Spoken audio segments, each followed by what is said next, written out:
அன்பிற்குரிய இறையோரே, திருச்சபையின் நாயகராம் ஆண்டவராகிய இயேசு கிறிஸ்துவின் வழியாக உங்கள் அனைவருக்கும் வாழ்த்துக்களை நான் தெரிவிக்கின்றேன். செப்டம்பர் மாதம் 27ஆம் தேதி 79ஆம் தென்னிந்திய திருச்சபையின் நிறுவன நாளை நாம் அனுசரிக்கின்றோம்.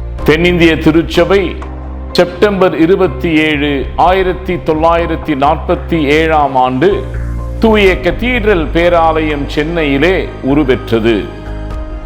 இந்த தென்னிந்திய திருச்சபை என்பது நமக்கு கடவுள் அருட்கொடையாக கொடுத்து இந்த திருச்சபையை ஒரு திருவருட்சாதனமாக கொடுத்திருக்கிறார். பிஷப் சைப்ரியன் அவர்கள் சொல்லுகின்ற பொழுது, கடவுளை தந்தை என்று அழைக்கின்ற நீங்கள் திருச்சபையை தாய் என்று அழைக்க வேண்டும் என்பதை மிகவும் ஆணித்தரமாக சொல்லியிருக்கின்றார். இந்த திருச்சபையை நாம் கொண்டாடுவோம். இந்த திருச்சபை வழியாக பெற்றுக்கொண்ட பற்றுறுதியை நாம் கொண்டாடுவோம். தென்னிந்திய திருச்சபை 4 பெரிய பாரம்பரியங்களான பிரெஸ்பிட்டேரியன் பாரம்பரியம், மெத்தடிஸ்ட் பாரம்பரியம், ஆங்கிலிக்கன் பாரம்பரியம், காங்கிரிகேஷனல் பாரம்பரியம் என்ற இந்த மாபெரும் 4 பாரம்பரியங்களை உள்ளடக்கி உருவெற்றது. உலகமே வியந்தது, அனைவரும் அதிசயப்பட்டார்கள். இது 2வது பெண்டெகாஸ்ட் அனுபவமாக சொன்னார்கள். இது 2வது அற்புதம், பெந்தைகோஸ்தே திருநாளுக்கு பிறகு நடைபெற்ற 2வது அற்புதம் என்று சொன்னார்கள். தென்னிந்திய திருச்சபை 71 ஆண்டுகள் விசுவாச பயணத்திலே கடவுளும் நம்மோடு பயணிக்கின்றார். தென்னிந்திய திருச்சபை நாளை கொண்டாடுகின்ற நாம் பெருகிடும் அமைதி, கிரேட்டர் பீஸ், இதை நோக்கி நாம் பயணிக்க வேண்டும். திருச்சபைகளிலே அமைதி நிலவ வேண்டும். திருச்சபைகளில் மட்டுமல்ல, சமூக வாழ்விலே, கூட்டு வாழ்விலே அமைதி நிலவ வேண்டும்.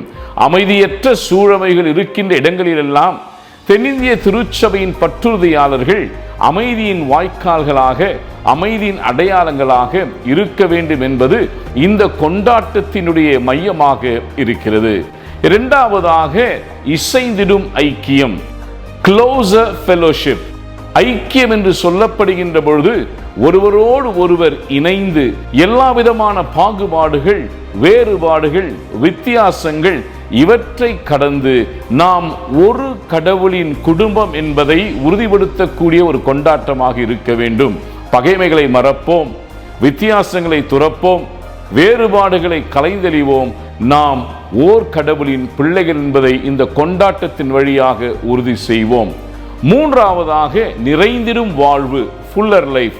வாழ்விழந்த மக்களோடு நாம் நம்முடைய வாழ்வை பகிர்ந்து கொண்டு, வாழ்விழந்த மக்களோடு நாம் கடவுள் நமக்கு கொடுத்திருக்கின்ற வாழ்வை அடையாளப்படுத்தி அவர்களுடைய வாழ்வின் மேம்பாட்டிற்காக உழைக்கின்றவர்களாக இருக்க வேண்டும். கடவுள் தன்னுடைய ஒரே பேரான குமாரனாகிய இயேசு கிறிஸ்துவை இந்த உலகத்திற்கு அனுப்பியதின் நோக்கம் என்னவென்று சொன்னால், அனைவரும் நிறைவாழ்வை பெற்றுக்கொள்ள வேண்டும்.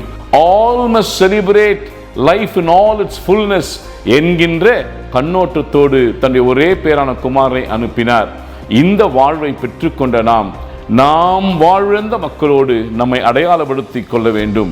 We have to identify our life with the people who are denied the possibility of life.